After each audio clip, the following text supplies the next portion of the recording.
അങ്ങനെ കാത്തിരുന്ന ഒന്നാം സെമസ്റ്റർ പരീക്ഷകൾ നാളെ മാർച്ച് 4 മുതൽ ആരംഭിക്കാൻ പോവുകയാണ്. നാളെ പരീക്ഷ എഴുതുന്ന വിദ്യാർത്ഥികൾക്ക് പുതിയൊരു അനുഭവമായിരിക്കും. കാരണം ഇത് +2 അല്ല, കൂൾ ഓഫ് ടൈം ഇല്ല. പകരം നിങ്ങൾക്കുള്ളത് ബാർകോഡ് സിസ്റ്റം വഴിയുള്ള പേപ്പറുകളാണ്. നിങ്ങളുടെ പരീക്ഷാ പേപ്പർ അഥവാ ആൻസർ സ്ക്രിപ്റ്റ് ബാർകോഡ് അധിഷ്ഠിതമാണ്. വിദ്യാർത്ഥികൾ ഇനി പറയാൻ പോകുന്ന കാര്യങ്ങൾ സശ്രദ്ധം കേൾക്കണം. ഞങ്ങളൊക്കെ പഠിക്കുമ്പോൾ ആദ്യം main sheet, then additional sheet അങ്ങനെയൊക്കെ ആയിരുന്നു. എന്നാൽ ബാർകോഡ് സിസ്റ്റം വന്നത് മൂലം നമുക്കാകെ ഒരു ബുക്ക്ലെറ്റ് മാത്രമേ തരികയുള്ളൂ. അതിൽ രണ്ടും ഉണ്ടായിരിക്കും.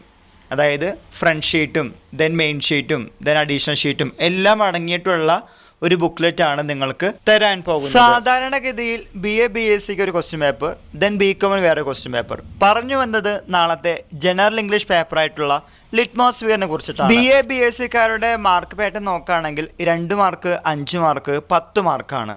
സോ ഈ 30 പേജിനുള്ളിൽ നിങ്ങൾ എഴുതി തീർക്കണം. പറഞ്ഞു വന്നത് നിങ്ങൾക്ക് ആകെ ഒരു ബുക്ക്ലെറ്റ് മാത്രമേ തരുള്ളൂ. വേറെ ബുക്ക്ലെറ്റ് ചോദിച്ചാൽ കിട്ടില്ല. വലിച്ചു വാരി എഴുതുന്ന വിദ്യാർത്ഥികളാണെങ്കിൽ നിങ്ങളുടെ ക്വസ്റ്റ്യൻ്റെ മാർക്കിനനുസരിച്ച് ആൻസേഴ്സ് എഴുതാൻ നോക്കണം. എഴുതാൻ മാത്രമല്ല, അത് എഴുതി പഠിക്കാനും ശ്രമിക്കണം. പിന്നെ നമ്മൾ കാണാറുള്ളത് ആകെ 30 പേജുള്ളൂ, ഞാൻ കുറേ എഴുതാറുണ്ട്, ഇനി എഴുതി വന്നു കഴിഞ്ഞാൽ കുറേ തികയുമോ എന്ന് വിചാരിച്ച് പല വിദ്യാർത്ഥികളും കുറച്ച് എഴുതി പിന്നെ നോക്കുമ്പോൾ കുറേ അധികം പേജുകൾ ബാക്കിയുണ്ട്. So balance of this question number എന്നൊക്കെ പറഞ്ഞ് എഴുതാറുണ്ട്. അങ്ങനെ എഴുതാതിരിക്കുന്നതാണ് നല്ലത്. ഇത് നമ്മുടെ +2 ലൈഫല്ല, ഇത് കോളേജാണ്. സർവകലാശാല എന്ന് പറയുമ്പോൾ കുറേ അധികം മാറ്റങ്ങളുണ്ട്. അടിമുടി വ്യത്യാസമാണ് നിങ്ങൾക്ക് ഉണ്ടാവുക. അത് നിങ്ങളുടെ സീനിയേഴ്സിനോടും സൂപ്പർ സീനിയേഴ്സിനോടും ചോദിച്ചാൽ മനസ്സിലാവും. അതുകൊണ്ട് കുറച്ചും കൂടി ടൈം ബൗണ്ടായി കാര്യങ്ങൾ എക്സിക്യൂട്ട് ചെയ്യാൻ നിങ്ങൾക്ക് സാധിച്ചിട്ടുണ്ടെങ്കിൽ നല്ല മാർക്ക് സ്കോർ ചെയ്യാം.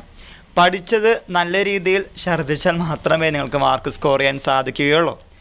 അല്ലാതെ നമുക്ക് ഭാഗ്യം കൊണ്ടോ ഔട്ട് ഓഫ് സിലബസ് കൊണ്ടോ അങ്ങനെയുള്ള കാര്യങ്ങളൊന്നും ഇവിടെ വർക്കൗട്ട് ആവില്ല. പിന്നെ പറയാനുള്ളത്, ബാർകോഡ് ആയതുകൊണ്ട് അരമണിക്കൂർ മുമ്പെങ്കിലും നിങ്ങൾ പരീക്ഷാ ഹാളിൽ എത്തിയിരിക്കണം. കാരണം ആദ്യത്തെ എക്സാം ആയതുകൊണ്ടും ഫസ്റ്റ് സെമസ്റ്റർ ആയതുകൊണ്ടും നിങ്ങൾക്ക് കുറച്ചധികം വെപ്രാളം ഉണ്ടായിരിക്കും. അപ്പോൾ അരമണിക്കൂർ മുമ്പ് വന്നു കഴിഞ്ഞാൽ ടീച്ചേഴ്സ് വളരെ വിശദമായി കാര്യങ്ങൾ പറഞ്ഞു തരുമ്പോൾ അത് കേട്ട് കാര്യം ചെയ്തു കഴിഞ്ഞാൽ പിന്നീടുള്ള പരീക്ഷകൾക്കും സെമസ്റ്ററിനും അത് വളരെയധികം ഉപകാരപ്രദമായി. ഇനി ബാർകോഡ് എന്ന് പറയുമ്പോൾ ബാർകോഡ് എന്ന സ്റ്റിക്കർ ഒട്ടിക്കണം നിങ്ങളുടെ 30 പേജിൻ്റെ ബുക്ക്ലെറ്റിൽ. ടീച്ചേഴ്സ് ഒരു പേജുമായി വരും, നിങ്ങളുടെ പേരിന് നേരെ നിങ്ങൾ ഒപ്പിടണം. ദെൻ ക്വസ്റ്റ്യൻ പേപ്പർ കോഡ് എഴുതണം. അതിനുശേഷം 2 സ്റ്റിക്കർ ഉണ്ടായിരിക്കും. ഈ സ്റ്റിക്കർ ആദ്യത്തെ പേജിലും രണ്ടാമത്തെ പേജിലും എക്സ്ട്രീം റൈറ്റ് ആയിട്ടുള്ള ഒരു ബോക്സിൽ ഒട്ടിച്ചു വെക്കണം. തെറ്റിക്കാതെ ഒട്ടിച്ചു വെക്കാൻ നോക്കുക. എന്തെങ്കിലും സംശയങ്ങളുണ്ടെങ്കിൽ ടീച്ചേഴ്സിനോട് ചോദിക്കുക, അവർ നല്ല രീതിയിൽ നിങ്ങളെ സപ്പോർട്ട് ചെയ്യും. ആദ്യത്തെ എക്സാം ആയതുകൊണ്ട് ഫസ്റ്റ് സെമസ്റ്റർ ആയതുകൊണ്ടാണ് നിങ്ങൾ കുറച്ച് വെപ്രാളം ഉണ്ടാവുകയാണെങ്കിൽ പിന്നെ നിങ്ങൾക്കത് ശീലമായിക്കോളൂ എന്ന് പറയുകയാണെങ്കിൽ അത് കുഴപ്പമില്ലാതെ മുന്നോട്ട് പോകാൻ സാധിക്കും. സോ സമയബന്ധിതമായി ക്ലാസ്സിലേക്ക് എത്താനും പഠിച്ച കാര്യങ്ങൾ മാർക്കിനനുസരിച്ച് എഴുതാനും സാധിക്കട്ടെ. ഇതുമായി റിലേറ്റ് ചെയ്യുന്ന എന്തെങ്കിലും സംശയങ്ങളുണ്ടെങ്കിൽ നിങ്ങൾ കോമൻറ്റ് ബോക്സിൽ ചോദിക്കാവുന്നതാണ്. എല്ലാവർക്കും ഒരിക്കൽ കൂടി നന്ദി, നമസ്കാരം.